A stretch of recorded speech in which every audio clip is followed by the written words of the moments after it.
혹시 이런 경험 있으신가요? 모든 게 잘 풀리고 있는데 어딘가 불안한 거예요.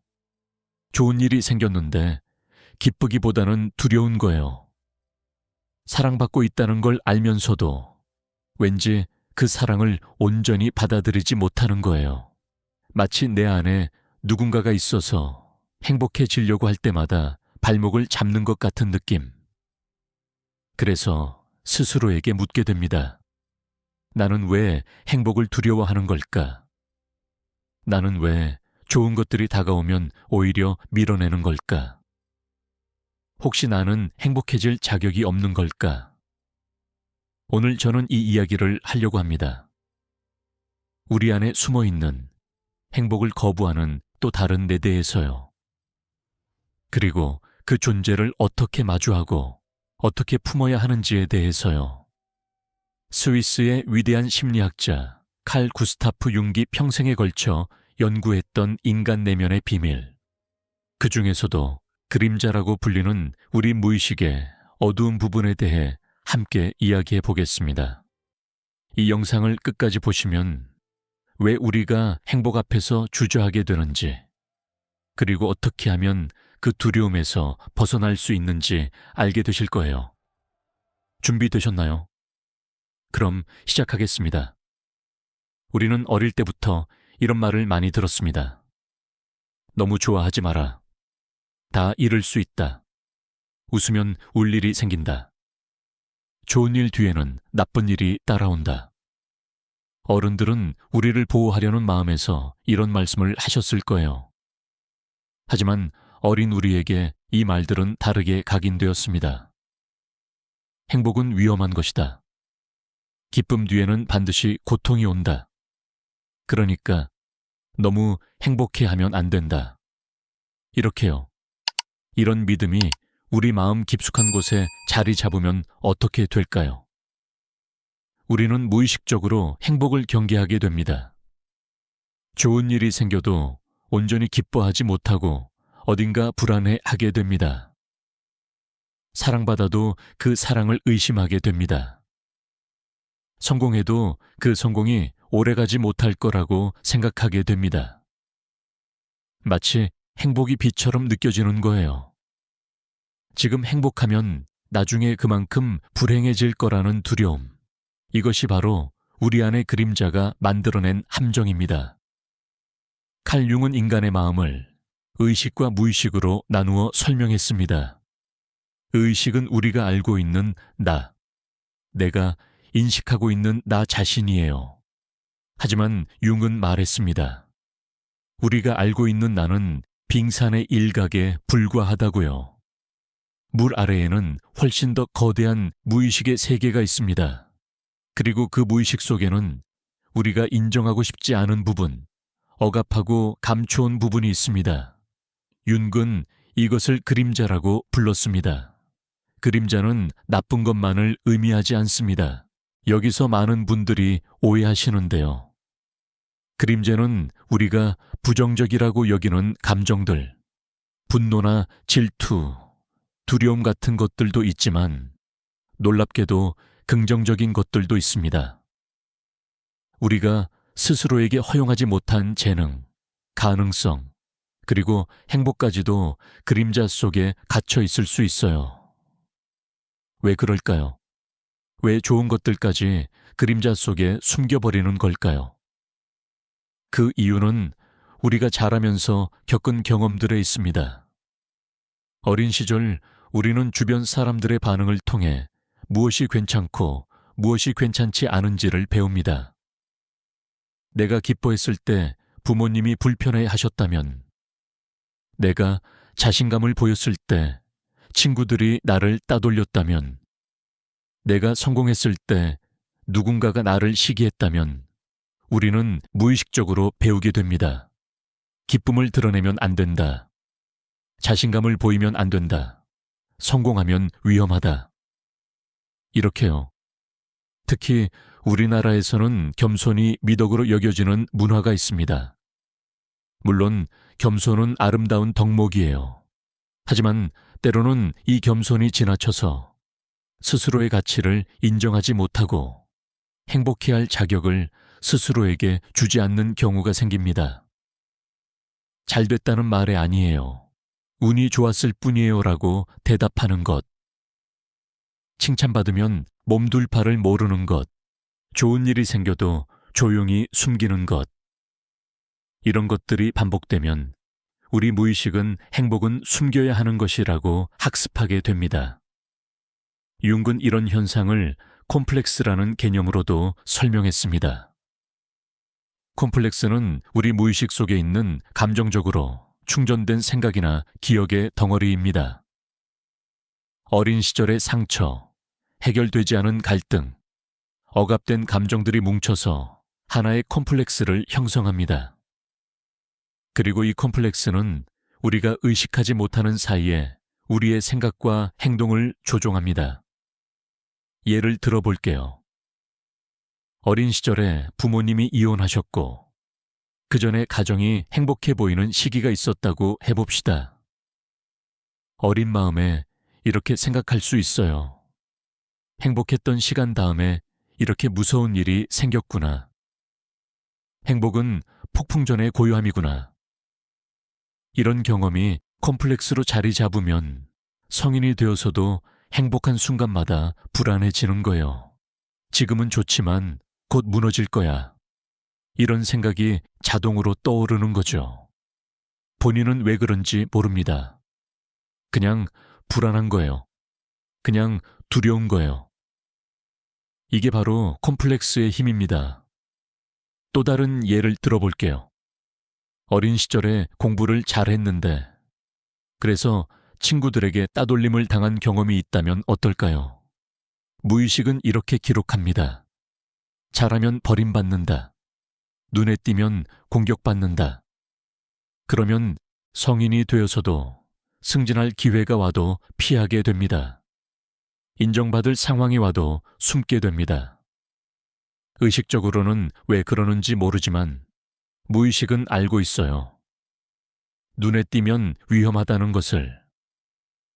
이런 콤플렉스들이 모여서 우리 안에 하나의 패턴을 만듭니다. 융은 이것을 신경증적 패턴이라고 불렀습니다.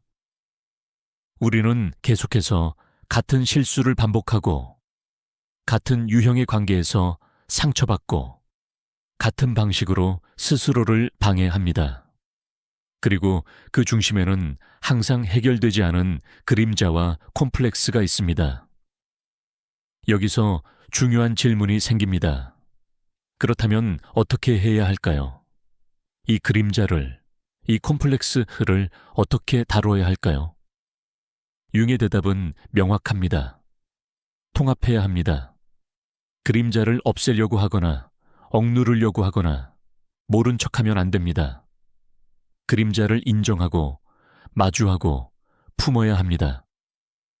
이것이 바로 그림자 통합입니다. 왜 통합이 필요할까요? 융은 이렇게 설명했습니다. 우리가 그림자를 억압하면 할수록 그림자는 더 강해진다고요. 마치 눌린 스프링처럼 억누를수록 더 큰 힘으로 튀어오른다고요. 우리가 분노를 억압하면 어느 순간 폭발합니다. 슬픔을 억압하면 우울증이 됩니다. 두려움을 억압하면 공황장애가 됩니다. 그리고 행복을 억압하면 우리는 행복할 기회가 와도 그것을 받아들이지 못하게 됩니다. 그림자 통합의 첫 번째 단계는 인식입니다. 내 안에 그림자가 있다는 것을 인정하는 거예요. 이게 쉬워 보이지만 실제로는 가장 어려운 단계입니다. 왜냐하면 우리는 평생 그림자를 숨기는데 익숙해져 있기 때문이에요. 나는 화를 내지 않아요. 나는 질투 같은 걸 안 해요. 나는 두렵지 않아요. 이렇게 부정하는 데 익숙해져 있어요. 하지만 그림자는 부정한다고 사라지지 않습니다. 오히려 더 깊이 숨어들어서 더 교묘한 방식으로 우리를 조종합니다. 융은 그림자를 발견하는 방법 중 하나로 투사라는 현상을 설명했습니다. 투사란 내 안에 있는 것을 다른 사람에게서 보는 현상이에요. 예를 들어 누군가를 볼 때마다 이유 없이 화가 난다면 그 사람에게서 내가 억압한 무언가를 보고 있는 것일 수 있습니다. 누군가의 자신감이 싫다면 어쩌면 나는 내 자신감을 억압하고 있는 것일 수 있어요. 누군가의 행복이 불편하다면 나는 내 행복을 허용하지 못하고 있는 것일 수 있습니다. 그래서 융은 말했습니다. 다른 사람에게 강하게 반응할 때 그것이 좋은 반응이든 나쁜 반응이든 자신을 돌아보라고요. 그 반응 속에 내 그림자가 숨어 있을 수 있다고요. 이것은 자기 성찰에 아주 강력한 도구가 됩니다. 다른 사람은 나의 거울이에요. 그들에게 반응하는 나를 통해 나는 내 안에 숨겨진 부분을 발견할 수 있습니다. 그림자 통합의 두 번째 단계는 수용입니다. 그림자를 발견했다면 이제 그것을 받아들여야 합니다. 이 단계에서 많은 분들이 힘들어하세요.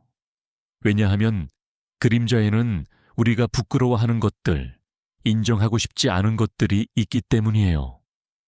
나는 질투심이 있다는 것을 인정하는 것, 나는 두렵다는 것을 인정하는 것, 나는 분노가 있다는 것을 인정하는 것. 이런 인정은 용기가 필요합니다. 하지만 여기서 중요한 것이 있습니다. 수용은 그 감정대로 행동하라는 뜻이 아닙니다. 질투심이 있다는 것을 인정하는 것과 질투심대로 행동하는 것은 전혀 다릅니다. 분노가 있다는 것을 인정하는 것과 분노를 폭발시키는 것은 전혀 다릅니다. 수용은 단지 이런 감정이 내 안에 있구나 라고 인정하는 것입니다. 판단 없이요. 그 감정을 있는 그대로 바라보는 것입니다. 융은 이것을 자기 자신에 대한 정직함이라고 불렀습니다. 우리는 다른 사람에게 정직하려고 노력하지만 정작 자기 자신에게는 정직하지 못할 때가 많습니다. 내 안의 어두운 부분을 인정하는 것이 너무 두렵기 때문이에요. 하지만 융은 단언했습니다. 자기 자신에게 정직해지는 것, 그것이 모든 성장의 시작이라고요. 그림자 통합의 세 번째 단계는 대화입니다. 그림자와 대화를 나누는 거예요. 이게 좀 이상하게 들릴 수 있어요. 어떻게 내 안의 그림자와 대화를 한다는 거지? 하지만 융은 실제로 이 방법을 사용했고 이것을 적극적 상상이라고 불렀습니다. 적극적 상상은 내면의 이미지나 감정에 의식적으로 집중하고 그것과 상호작용하는 기법입니다. 예를 들어 볼게요. 행복해지려고 할 때마다 불안해진다면 그 불안에 집중해 보세요. 눈을 감고 그 불안이 어떤 모습인지 상상해 보세요. 어떤 분들은 그것이 어린 시절의 자신으로 보일 수도 있어요. 어떤 분들은 그것이 특정한 목소리나 느낌으로 다가올 수도 있어요. 그 존재에게 물어보세요. 너는 왜 나를 불안하게 하니? 너는 무엇을 원하니? 너는 무엇을 두려워하니? 처음에는 아무 대답도 들리지 않을 수 있습니다. 하지만 계속 시도하다 보면 어떤 이미지나 생각이나 감정이 떠오릅니다. 그것이 바로 무의식의 대답입니다. 그리고 그 대답 속에서 우리는 중요한 통찰을 얻을 수 있습니다. 왜 내가 이렇게 행동하는지, 무엇이 나를 막고 있는지, 내 안의 어린아이가 무엇을 원하는지 말이에요. 이 과정에서 많은 분들이 놀라운 경험을 합니다. 그림자가 사실은 나를 해치려는 게 아니었다는 것을 깨닫게 되거든요. 그림자는 그 나름대로의 이유가 있습니다. 대부분의 경우 그림자는 과거의 나를 보호하려고 했던 부분이에요. 어린 시절에 상처받지 않으려고, 거절당하지 않으려고, 버림받지 않으려고 만들어진 방어기제예요. 문제는 그 방어기제가 더 이상 필요하지 않은 지금도 계속 작동하고 있다는 거예요. 그래서 그림자와의 대화에서 중요한 것은 감사와 이해입니다. 그 부분에게 말해주세요. 그동안 나를 지켜주려고 고마웠어. 하지만 이제는 괜찮아. 이제 나는 어른이 되었고 스스로를 지킬 수 있어. 이제 너도 쉬어도 돼. 이런 대화가 치유의 시작이 됩니다. 융은 꿈의 분석도 그림자를 발견하고 통합하는 중요한 방법이라고 강조했습니다. 꿈은 무의식이 우리에게 보내는 메시지입니다. 꿈속에 등장하는 이상한 인물들, 무서운 존재들, 반복되는 상황들. 이것들은 모두 우리 내면의 어떤 부분을 상징합니다. 특히 꿈에서 자주 등장하는 위협적인 인물은 종종 우리의 그림자를 나타냅니다. 꿈을 기억하시나요? 어떤 분들은 꿈을 거의 기억하지 못한다고 하세요. 하지만 꿈을 기억하는 것도 훈련이 됩니다. 잠자리 옆에 노트를 두고 아침에 일어나자마자 기억나는 것을 적어보세요. 처음에는 조각만 기억날 수도 있어요. 하지만 계속하다 보면 점점 더 많이 기억하게 됩니다. 그리고 그 꿈들 속에서 패턴을 발견하게 됩니다. 반복되는 주제, 반복되는 감정, 반복되는 상황. 이것들이 모두 무의식이 보내는 신호입니다. 자, 이제 행복을 두려워하는 것으로 다시 돌아가 볼게요. 왜 우리 무의식은 행복을 거부할까요? 앞서 말씀드린 것처럼 어린 시절의 경험이 큰 영향을 미칩니다. 하지만 더 깊이 들어가면 또 다른 이유들이 있습니다. 첫 번째는 익숙함에 대한 집착입니다. 우리 뇌는 익숙한 것을 좋아합니다. 익숙한 것은 안전하게 느껴지거든요. 설령 그것이 고통이라 하더라도요. 오랫동안 불행했던 사람에게 불행은 익숙한 영역입니다. 그 안에서 어떻게 행동해야 하는지 알고 있어요. 무엇을 기대해야 하는지 알고 있어요.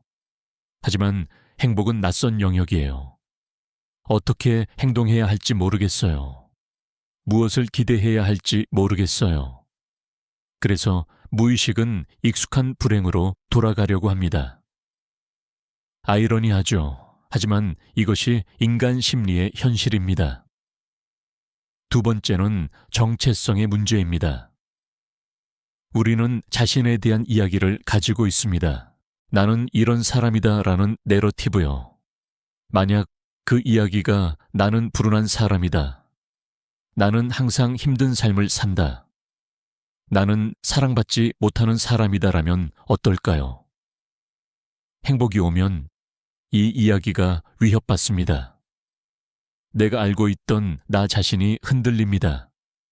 그래서 무의식은 행복을 밀어내고 익숙한 이야기를 유지하려고 합니다. 이상하게 들리겠지만 사람들은 자신의 고통스러운 정체성도 지키려고 합니다.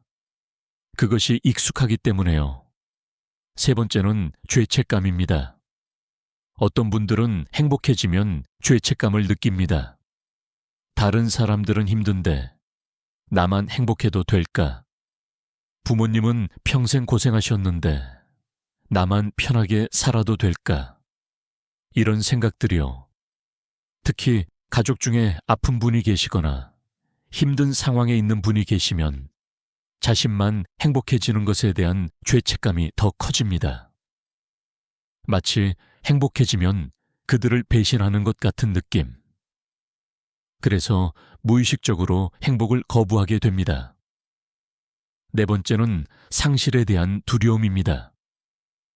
행복해지면 잃을 것이 생깁니다. 아무것도 없을 때는 잃을 것도 없어요. 하지만 사랑하는 사람이 생기면 그 사람을 잃을까봐 두렵습니다.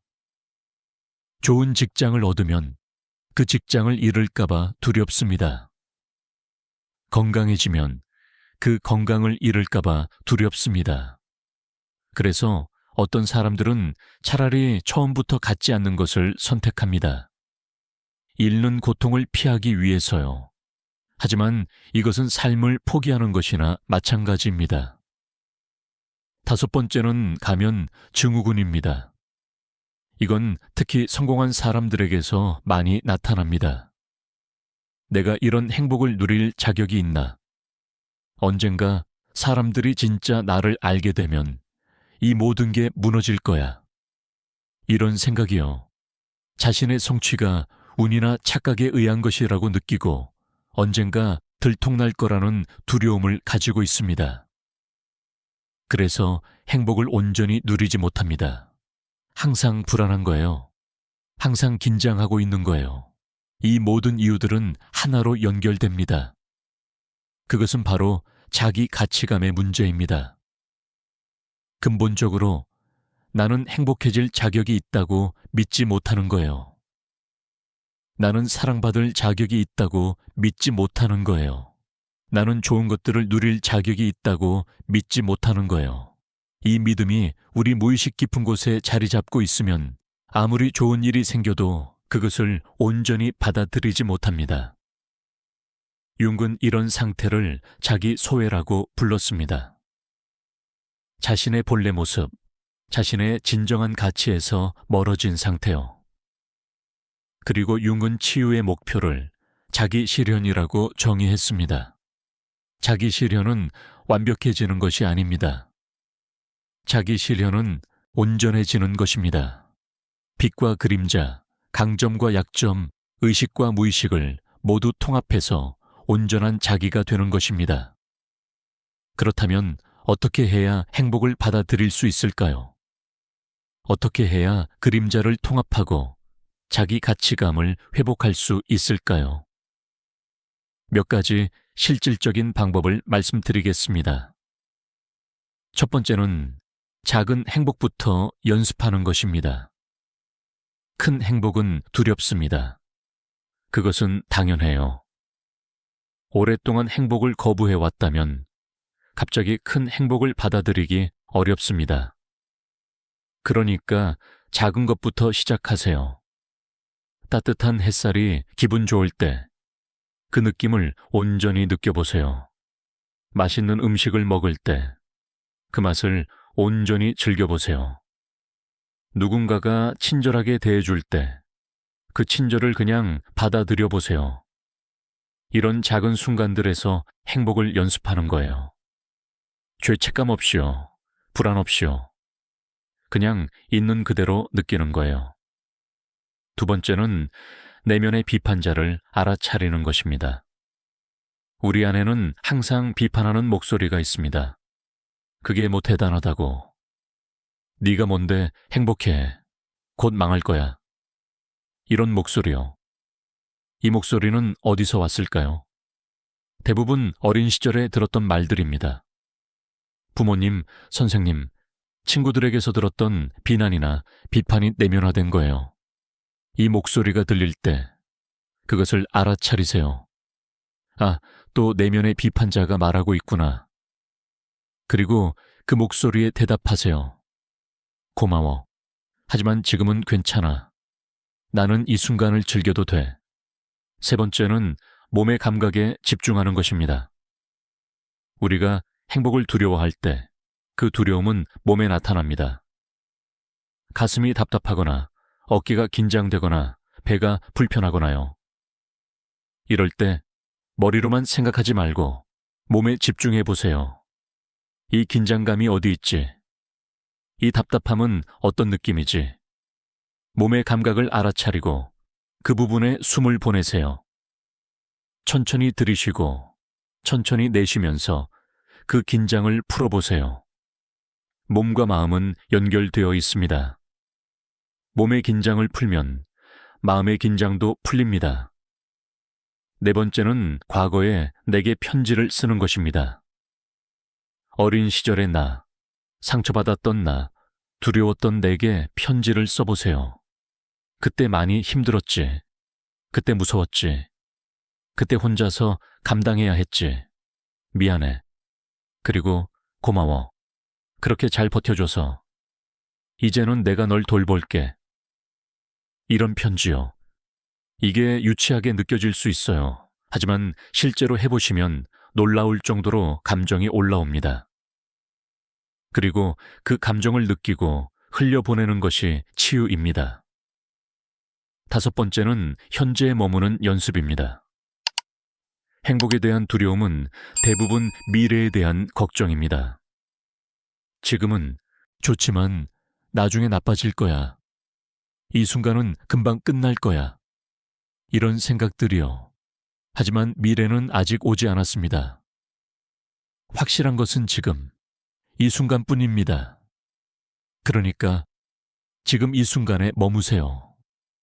미래를 걱정하느라 현재의 행복을 놓치지 마세요. 지금 좋으면 지금 좋은 거예요. 그것으로 충분합니다. 6번째는 완벽주의를 내려놓는 것입니다. 어떤 분들은 완벽하게 행복해야 한다고 생각합니다. 모든 게 다 좋아야 행복하다고 생각합니다. 하지만 삶은 그렇지 않습니다. 삶에는 항상 불완전한 부분이 있어요. 그리고 그것이 정상입니다. 완벽한 행복을 기다리면 영원히 행복해지지 못합니다. 불완전한 행복도 행복입니다. 작은 행복도 행복입니다. 잠깐의 행복도 행복입니다. 있는 그대로의 행복을 받아들이세요. 7번째는 감사 일기를 쓰는 것입니다. 매일 저녁 오늘 감사한 것 3가지를 적어보세요. 거창한 것이 아니어도 됩니다. 오늘 커피가 맛있었다. 오늘 날씨가 좋았다. 오늘 누군가가 웃어줬다. 이런 작은 것들이요. 이 습관은 뇌를 훈련시킵니다. 좋은 것에 주목하는 훈련이요. 우리 뇌는 원래 위험에 집중하도록 설계되어 있습니다. 그래서 나쁜 것에 더 주의를 기울입니다. 감사일기는 이것을 바꿔줍니다. 좋은 것을 찾는 습관, 좋은 것에 감사하는 습관을 만들어줍니다. 8번째는 자기 자신과 친구가 되는 것입니다. 만약 친한 친구가 행복해하면 뭐라고 하시겠어요? 잘됐다, 기뻐해도 돼. 너는 그럴 자격이 있어라고 하시겠죠. 그런데 왜 자기 자신에게는 그렇게 말하지 않나요? 자기 자신에게도 친구에게 하듯이 대해주세요. 잘했어. 기뻐해도 돼. 너는 행복할 자격이 있어. 이렇게요. 9번째는 전문적인 도움을 받는 것입니다. 만약 과거의 트라우마가 너무 깊거나 혼자서 다루기 어렵다면 전문가의 도움을 받으세요. 상담사나 심리치료사와 함께 작업하는 것은 전혀 부끄러운 일이 아닙니다. 오히려 용기 있는 선택입니다. 융도 자신의 어려운 시기에 다른 분석가와 함께 작업했습니다. 혼자 모든 것을 해결할 필요는 없습니다. 여기서 윤기 말한 중요한 개념 하나를 더 이야기해 드리고 싶습니다. 그것은 바로 개성화 과정입니다. 개성화는 융 심리학의 핵심 개념 중 하나입니다. 개성화는 자기 자신이 되어가는 과정입니다.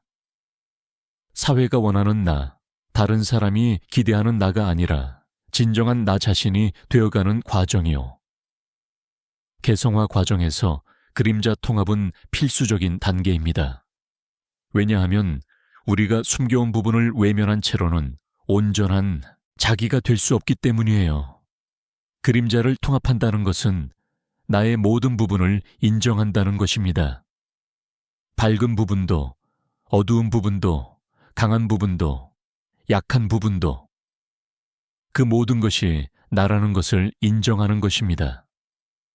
융은 개성화 과정이 평생에 걸친 여정이라고 했습니다.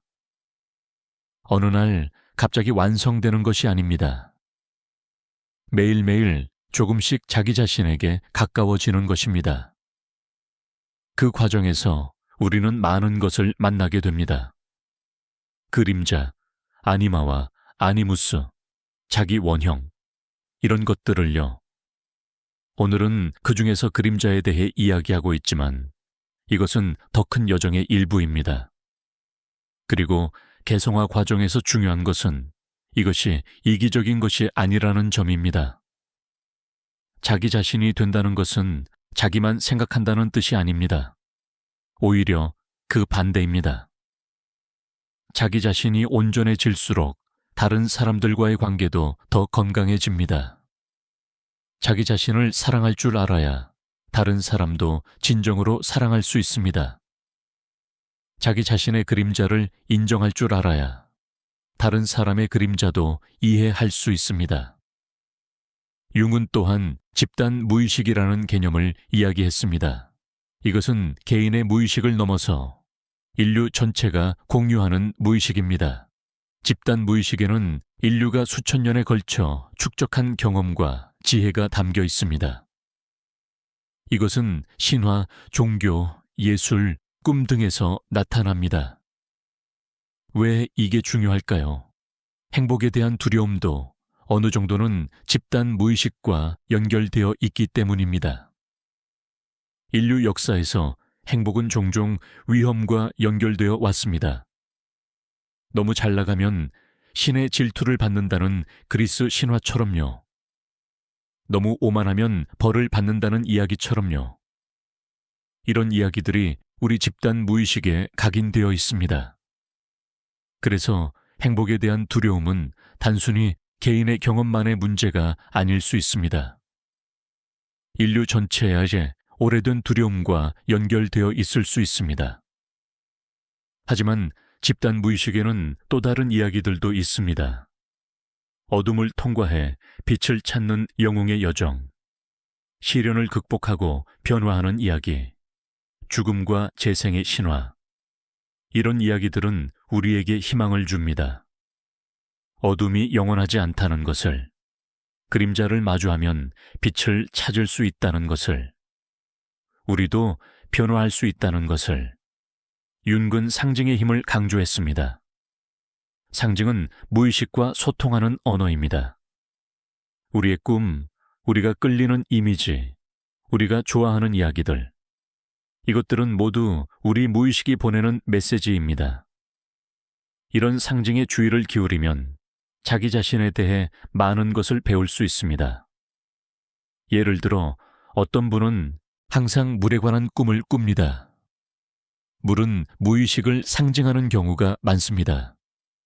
맑은 물인지, 탁한 물인지, 잔잔한 물인지, 격렬한 물인지에 따라 다른 의미를 가질 수 있습니다. 어떤 분은 항상 길을 잃는 꿈을 꿉니다. 이것은 인생의 방향에 대한 불확실함을 나타낼 수 있습니다. 어떤 분은 항상 쫓기는 꿈을 꿉니다. 이것은 도망치고 있는 그림자, 마주하지 못하고 있는 무언가를 나타낼 수 있습니다. 자, 이제 정리해 볼게요. 우리가 행복을 두려워하는 이유는 여러 가지입니다. 어린 시절의 경험, 콤플렉스, 익숙함에 대한 집착, 정체성의 문제, 죄책감, 상실에 대한 두려움, 가면 증후군, 그리고 이 모든 것의 밑바닥에는 자기 가치감의 문제가 있습니다. 나는 행복해질 자격이 없다는 깊은 믿음이요. 하지만 이 믿음은 진실이 아닙니다. 이것은 과거의 경험이 만들어낸 착각입니다. 진실은 이렇습니다. 모든 사람은 행복해질 자격이 있습니다. 당신도요. 당신이 어떤 과거를 가지고 있든, 어떤 실수를 했든, 어떤 상처를 받았든, 당신은 행복해질 자격이 있습니다. 이것은 증명해야 할 것이 아닙니다. 당신이 존재한다는 것 자체로 당신은 이미 그 자격이 있습니다. 융은 자기 수용의 중요성을 강조했습니다. 자기 수용은 자신의 모든 부분을 있는 그대로 받아들이는 것입니다. 완벽하지 않아도 괜찮습니다. 부족해도 괜찮습니다. 그림자가 있어도 괜찮습니다. 그것이 바로 인간입니다. 그리고 그 불완전한 자기를 받아들일 때 우리는 비로소 자유로워집니다. 행복을 두려워하지 않아도 됩니다. 좋은 것들을 밀어내지 않아도 됩니다. 있는 그대로의 삶을 살 수 있습니다. 물론 이것이 하루아침에 되는 것은 아닙니다. 오랜 시간에 걸쳐 형성된 패턴은 오랜 시간에 걸쳐 바꿔야 합니다. 하지만 첫걸음을 내딛는 것이 중요합니다. 오늘, 이 순간, 작은 것 하나부터 시작하세요. 작은 행복 하나를 그냥 받아들여 보세요. 죄책감 없이요. 두려움 없이요. 그것이 시작입니다. 그리고 기억하세요. 그림자는 적이 아닙니다. 그림자는 오랫동안 무시당하고 억압당하고 버림받았다고 느끼는 우리의 일부입니다. 그 부분에게 관심을 주세요. 그 부분과 대화하세요. 그 부분을 이해해 주세요. 그러면 그림자는 더 이상 우리를 방해하지 않습니다. 오히려 우리의 힘이 됩니다. 통합된 그림자는 창의성, 직관력, 생명력의 원천이 됩니다. 융은 만년에 이런 취지의 말을 했습니다. 자기 자신의 어둠을 인식하는 것이 다른 사람의 어둠을 다루는 최선의 방법이라고요. 자기 안에 그림자를 알 때 우리는 더 겸손해지고 더 이해심이 깊어지고 더 인간적이 됩니다. 그리고 그것이야말로 진정한 성숙입니다. 삶은 빛과 어둠이 함께 있습니다. 기쁨과 슬픔이 함께 있습니다. 행복과 고통이 함께 있습니다. 우리가 할 일은 어둠을 없애는 것이 아닙니다. 어둠과 빛을 모두 품는 것입니다. 그것이 온전한 삶입니다. 그것이 온전한 자기입니다. 당신은 빛만 있는 존재가 아닙니다. 당신에게는 그림자도 있습니다. 그리고 그것은 부끄러운 것이 아닙니다. 그것은 인간인 것입니다. 당신의 그림자를 외면하지 마세요. 당신의 그림자를 미워하지 마세요. 그 그림자를 들여다보세요. 그 그림자와 대화하세요. 그 그림자를 안아주세요. 그러면 당신은 더 온전해질 것입니다. 더 자유로워질 것입니다. 그리고 마침내 행복을 두려워하지 않게 될 것입니다. 이제 마지막으로 당신에게 전하고 싶은 말이 있습니다. 당신은 행복해도 됩니다. 진심으로요. 당신이 행복해진다고 해서 나쁜 일이 일어나는 것이 아닙니다. 당신이 기뻐한다고 해서 벌 받는 것이 아닙니다. 당신이 사랑받는다고 해서 그것을 빼앗기는 것이 아닙니다. 행복 뒤에 불행이 반드시 따라오는 것이 아닙니다. 그것은 두려움이 만들어낸 거짓말입니다. 진실은 이렇습니다. 행복은 당신의 권리입니다. 기쁨은 당신의 몫입니다. 사랑은 당신에게 주어진 선물입니다. 그것을 받으세요. 그것을 누리세요. 그것을 즐기세요. 죄책감 없이요. 두려움 없이요. 변명 없이요. 당신은 그럴 자격이 있습니다. 당신은 충분히 그럴 자격이 있습니다. 오늘 이 영상이 당신에게 작은 위안이 되었으면 합니다. 당신 안의 그림자를 이해하는 데 도움이 되었으면 합니다. 그리고 무엇보다 당신의 행복을 좀 더 편하게 받아들일 수 있게 되었으면 합니다. 우리 모두는 그림자를 가지고 있습니다. 하지만 그 그림자가 우리를 정의하지 않습니다. 우리가 그림자를 어떻게 다루느냐가 우리를 정의합니다. 융의 여정은 결국 자기 자신을 찾아가는 여정이었습니다. 그리고 그 여정은 당신도 걸을 수 있습니다. 오늘부터요. 지금부터요. 한 걸음씩 천천히 하지만 꾸준히 그 길의 끝에는 더 온전한 당신이 기다리고 있습니다. 더 자유로운 당신이 기다리고 있습니다. 행복을 두려워하지 않는 당신이 기다리고 있습니다. 당신의 여정을 응원합니다. 당신의 치유를 응원합니다. 당신의 행복을 응원합니다. 오늘 영상은 여기까지입니다. 시청해 주셔서 감사합니다. 다음에 또 뵙겠습니다.